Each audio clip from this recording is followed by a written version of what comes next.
Hello friends, இன்னைக்கு நம்ம பார்க்க போகிற ரெசிபி கம்பு மாவை வச்சு ஒரு கொழுக்கட்டை. இந்த கொழுக்கட்டை ரொம்ப ரொம்ப சிம்பிள் அண்ட் ஹெல்தி. பார்த்தீங்க அப்படின்னா கம்பு மாவு எல்லா பிராண்ட்லேயும் கிடைக்குது. நான் கம்பு மாவை வந்து இங்கே ஒரு கடை இருக்குது, அங்கே வாங்கிக்கிட்டேன். அந்த கடையில் வந்துட்டு இந்த மாதிரி கம்பு, ராகி, செக்கு எண்ணெய் எல்லாமே அந்த கடையில் கிடைக்கும். கொஞ்சம் வந்து நல்ல ப்ராடக்டாக அங்கே விற்பாங்க. காஸ்ட்லின்னாலும் குடுக்குற காசுக்கு வந்து ஒர்த்து. அதனால அந்த கடையில் வாங்கினேன். கடை பேர்லாம் சொல்லணுன்னா சொல்ல முடியாது. ஏன்னா நான் அதர் ஸ்டேட்டில் இருக்கிறதுனால அதெல்லாம் என்னால் சொல்ல முடியாது. இப்போ பார்த்தீங்க அப்படின்னா கம்பு மாவு ஒரு ஒரு 3 ஒரு ஆளுக்கு 3 வர மாதிரி நான் குவான்டிட்டியில் கொஞ்சமாக மாவு எடுத்துக்கிட்டேன். இதை ஒரு வாணலியில் போட்டு நல்லா வறுத்து எடுத்துக்கிட்டேன். ஸ்மெல் வர வரைக்கும். எண்ணெய்லாம் ஊற்றக்கூடாது. வெறும் மாவை வாணலியில் போட்டு நல்லா வறுத்துக்குங்க. ஒரு 2 ஸ்பூன் தண்ணி கொஞ்சம் ஊற்றிக்கிட்டு நம்ம வெள்ளை பாகு இப்போ எடுத்து வச்சுக்க போகிறோம். ஸோ அதனால் கொஞ்சமாக துருவின வெல்லத்தை அந்த தண்ணியில் போட்டிங்கன்னா வெல்லம் கரைஞ்சி பாகு ரெடி ஆகிடும்.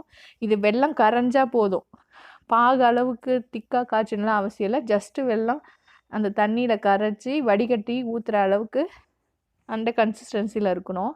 இப்போ பார்த்தீங்க அப்படின்னா மாவு நல்ல சூடாக இருக்குது.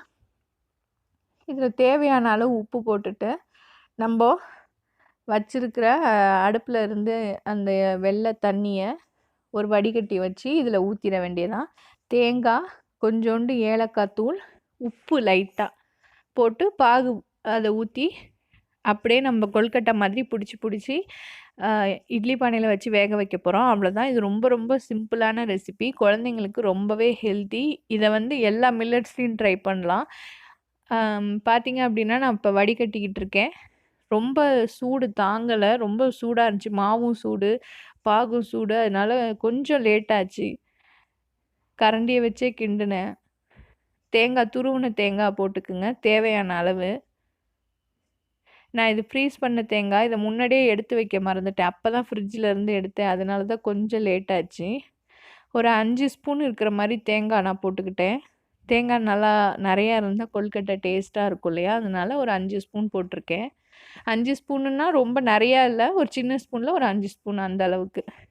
இப்போ பார்த்தீங்கன்னா மாவு நல்லா ஆறிடுச்சு. ஸோ அதனால் நான் கையிலையே உருட்டி இப்போ எடுக்க போகிறேன். இதில் வெள்ளைப்பாகு மீந்துருச்சு. இதை நான் என்ன பண்ண போகிறேன்னா காஃபியோ டீயோ போட்டு குடிக்கும்போது நம்ம யூஸ் பண்ணிக்கலாம். அதை வேஸ்ட் பண்ண வேணாம். எப்போவுமே பாகு கரைக்கும் போது கொஞ்சம் கூட எடுத்துங்க. திடீர்னு பத்தலைன்னா அந்த நேரத்தில் நம்ம கரைக்க முடியாது இல்லையா? இப்படி கரைச்சி வச்சுருந்தாலும் நம்ம காஃபி டீ போட்டு குடிக்கும்போது அதை போட்டு குடிச்சிடலாம் வேஸ்ட் பண்ணாமல்.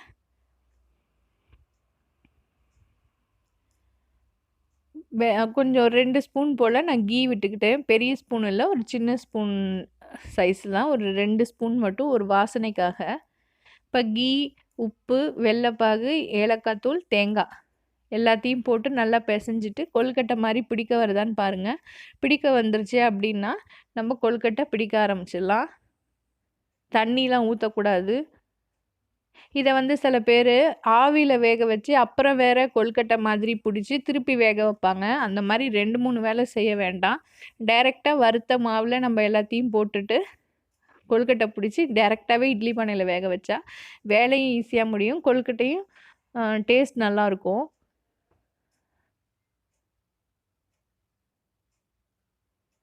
இப்படி இட்லி பானையில் வேக வச்சு திருப்பி அதை கொழுக்கட்டையாக பிடிச்சி சாப்பிட்றதுக்கு புட்டு மாதிரி இட்லி பானையிலேருந்து எடுத்தோடனே நம்ம தேங்காய் போட்டு ஏலக்காய் போட்டு சாப்பிட்றலாம். அந்த மாதிரி டபுள் வேலை வச்சுக்க வேண்டாம். இதுவே நல்ல டேஸ்ட்டாக சூப்பராக இருக்கும். கண்டிப்பாக ட்ரை பண்ணி பாருங்கள், உங்களுக்கு ரொம்ப பிடிக்கும். எல்லா மாவையும் வந்து கொழுக்கட்டையாக பிடிச்சிட்டு நான் சொன்ன மாதிரி ஆளுக்கு ஒரு 2 3 வர மாதிரி தான் நான் கொஞ்சமாக தான் ட்ரை பண்ணேன். ஏன்னா கொழுக்கட்டைலாம் 2-3 பீஸ்க்கு மேலே சாப்பிட முடியாது.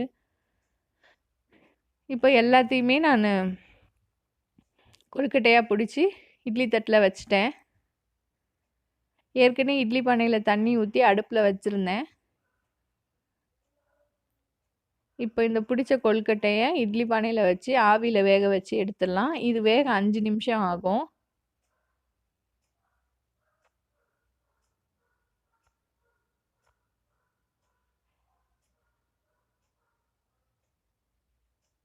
இப்போ 5 நிமிஷம் கழித்து பார்த்தோம் அப்படின்னா உங்களுக்கு இட்லி பானையை திறந்து பார்த்தா கலர் சேஞ்ச் ஆகிருக்கும். கொழுக்கட்டை நல்லா வெந்துருச்சு. கலர் சேஞ்ச் பார்த்தாலே தெரியும் உங்களுக்கு. இப்போ சூப்பரா ரொம்ப ரொம்ப சிம்பிளான கம்பு மாவு கொழுக்கட்டை ரெடி. இந்த ரெசிபியை நீங்க ட்ரை பண்ணி பாருங்க. உங்க பசங்களுக்கு குடுங்க. நான் அதே எண்ணெய் சட்டியில நானு கொழுக்கட்டையெல்லாம் எடுத்து வச்சுட்டேன். Thank you. பாய்.